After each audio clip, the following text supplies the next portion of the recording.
The largest dam on Earth has cracked. Right now, at this very moment, 3.5 million people living downstream have less than 8 hours to move, and most of them don't know it yet. The dam is called Kariba. It sits on the Zambezi River, straddling the border between Zambia and Zimbabwe in the heart of southern Africa. And it is not just a dam. It is a lifeline. It is 128 meters tall and 579 meters wide. Built between 1955 and 1959 by a French construction firm using the most advanced concrete technology the world had ever seen. Behind it stretches Lake Kariba, 5,400 square kilometers of still, dark water, more than 180 billion cubic meters pressing against that wall every second of every day.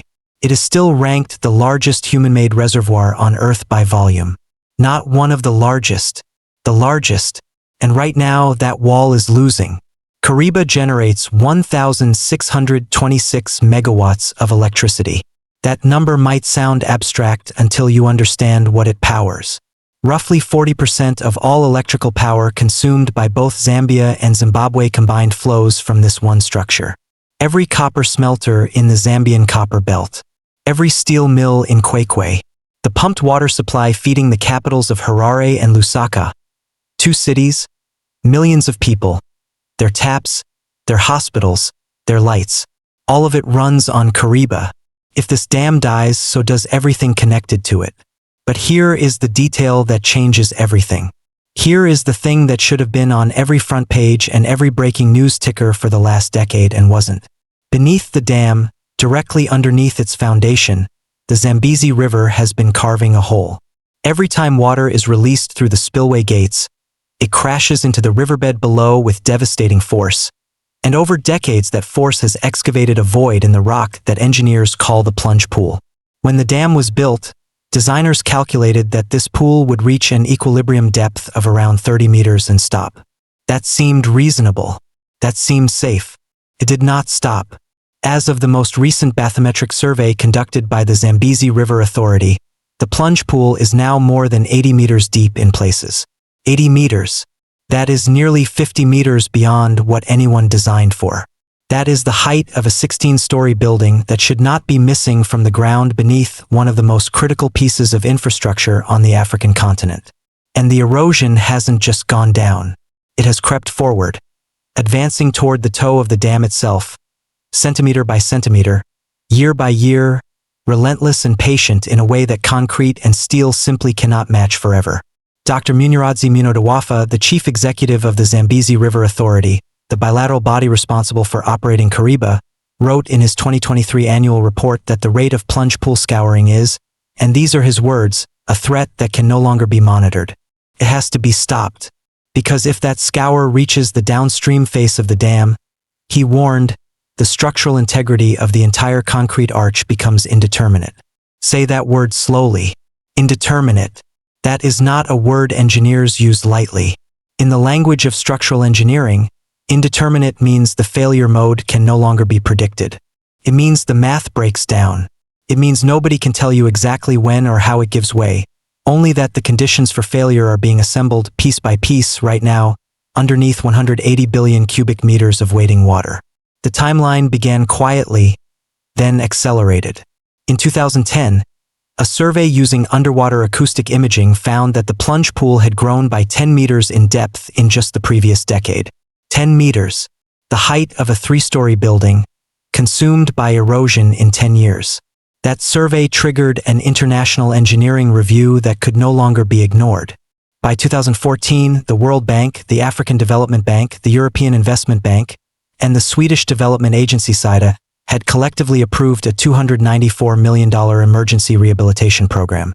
$294 million. The 2 core objectives were to reshape and stabilize the plunge pool using filling and grouting techniques to halt the erosion, and to upgrade all 6 of the spillway gates sitting at the dam's crest. The work began in 2016. The spillway gate refurbishments moved forward. Then the plunge pool work hit a wall. The contracting consortium descended into the gorge and discovered what no pre-construction geological model had fully anticipated. The erosion had already cut farther and deeper into the weak gneiss bedrock than anyone had estimated from above. The rock had been lying about itself for decades, And now the engineers had to re-engineer on the fly mid-project in one of the most difficult geological environments on the planet. Costs escalated. The schedule slipped. By 2022, the Zambezi River Authority acknowledged the project had breached its original completion timeline by more than 3 years. In 2024, the plunge pool reshaping was still unfinished. The geography makes everything worse. The Zambezi is not a forgiving river. It runs 2,700 kilometers from the highlands of Angola, cutting through Zambia and Zimbabwe and Mozambique before emptying into the Indian Ocean. Below Kariba, the river passes through a steep, narrow gorge, a corridor with nowhere to run, nowhere to absorb, before widening into the floodplains that hold the towns of Kariba, Nyamhunga, Batoka, and Kanyemba. Then it bends south into Mozambique, toward the city of Tete. Population, 300,000 people. And downstream of Kariba sits another dam, Cahora Bassa, the second largest hydroelectric facility on the African continent. Cahora Bassa can handle a maximum flood routing capacity of approximately 13,000 cubic meters per second before it is overwhelmed. That sounds like an enormous number until you hear the next one. Engineering models indicate that if Kariba fails under the full hydrostatic pressure of a full reservoir, the initial surge pulse would reach up to 70,000 cubic meters per second. Not 13,000, 70,000. Cahora Bassa could not absorb it. It would overtop within hours. And then you would not have one catastrophic dam failure. You would have two. Cascade. A sequential collapse moving downstream across 3 countries, swallowing everything in its path.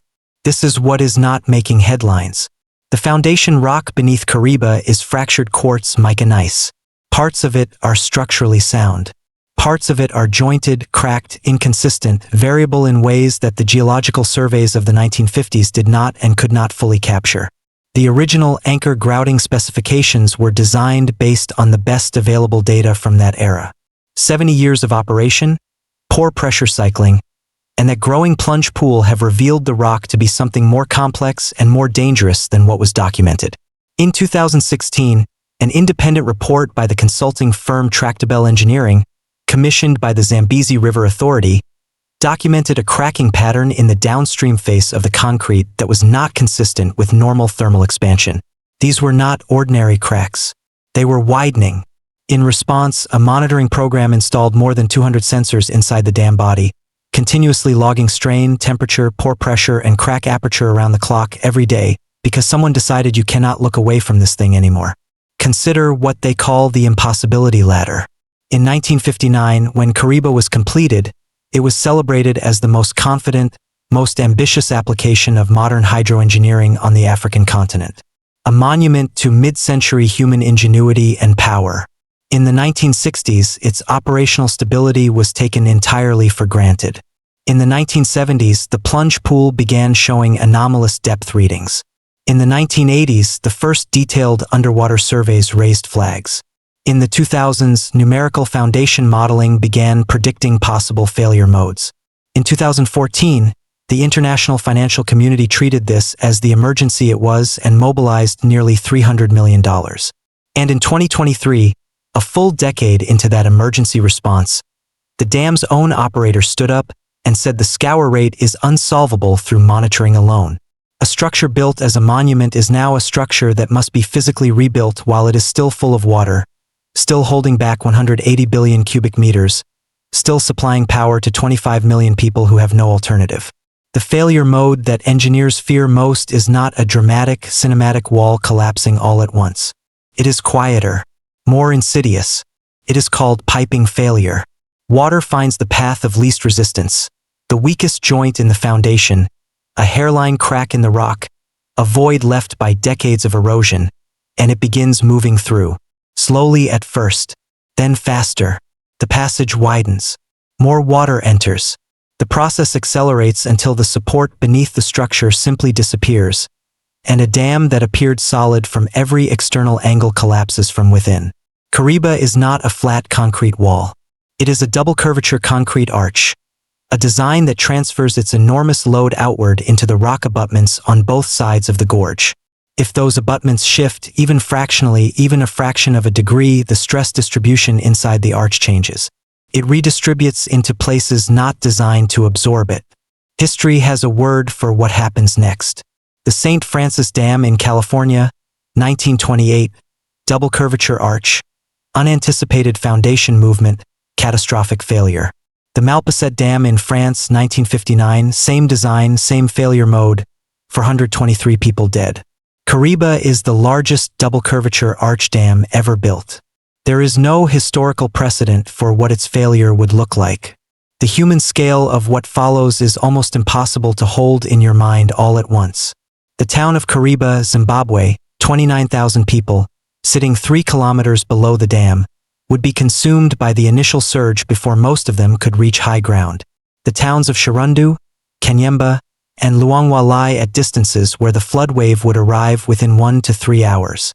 Tete, Mozambique, 300,000 people, overwhelmed within 10 hours if Cahora Bassa fails sequentially. And beyond the flood itself, the loss of 1,626 megawatts of generating capacity would trigger rolling blackouts across Zambia and Zimbabwe. Factories shut down. Food spoils. Water stops being pumped to cities. 25 million people thrown into darkness and dysfunction simultaneously. A failure of both Kariba and Cahora Bassa is not a hypothetical. It is the worst-case freshwater disaster scenario currently modeled in all of sub-Saharan Africa. Now picture the detail that makes this real. On a September morning in 2023, an engineering inspection team from the Zambezi River Authority lowered a yellow remotely operated vehicle, the kind built for deep oil rig inspections, 80 meters down into the plunge pool.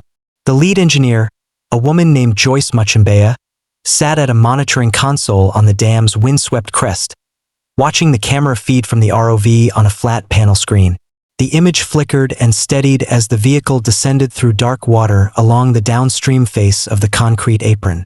At approximately 65 meters depth, the ROV's sonar registered something that stopped the room. Cavity, 4.7 meters wide, eroded underneath the apron itself, not in the open plunge pool, but tunneled beneath the structure's base. Muchembeya cross-referenced it with the survey from the previous year. The cavity had grown 30 centimeters in 12 months. She picked up the open radio and told the site manager, without drama, in the flat voice of someone trying to stay professional while staring at something terrifying, the pool is not waiting for them. The rehabilitation project is not scheduled to complete before 2028. The Zambezi River Authority has assured the public that the dam is safe and that the risk of imminent failure is low. And technically, they are not lying. But safe in this context is an operational definition, not a structural certainty. It means the monitoring sensors have not yet recorded a runaway failure mode. It does not mean the structure has returned to its design safety margins. It means the numbers haven't crossed the line yet, and the engineers watching those numbers are sleeping in shifts. So ask yourself the questions that the press releases don't answer. If the plunge pool cavity grew 30 centimeters in a single rehabilitation year, with the best available engineering resources focused on this exact problem, what does the next 10 years of uncompleted repair look like? If Kariba fails and the initial surge overtops Cahora Bassa, what does a cascade flood evacuation actually look like in practice across 3 countries, across a river corridor with no escape routes, for 3.5 million people who have hours, not days? And if the largest arch dam ever constructed is now operating in a state of structural indeterminacy? If the engineers themselves cannot predict the failure mode, what does that mean for the next dam downstream when the Zambezi runs high and the rains don't stop?